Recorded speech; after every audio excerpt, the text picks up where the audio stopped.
Assalomu alaykum, hurmatli bankimizning mijozlari. Bugun sizlar bilan yig'ilib gaplashayotganimizni sababi 2025-yilda tadbirkorlar uchun juda ko'plab imkoniyatlar ochilgan, qulayliklar mavjud. Agar kimdir kredit olish istagida bo'lsa, qandaydir firma yoki yaxta MTJ ochib ish o'rni yarataman desa, 312 sonli qaror bilan 100 million so'mgacha garovsiz, 300 million so'mgacha garov evaziga kredit olishi mumkin.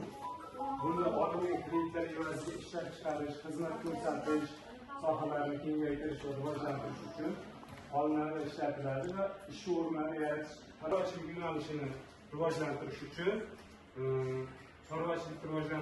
ishlab chiqarish uchun, savdo aylanma uchun kimda hozir bu yerda MTJ yoki yaxta bo'lsa, hisob raqami bizda bo'lsa, o'sha kommersiya kreditlarimizdan olishi mumkin.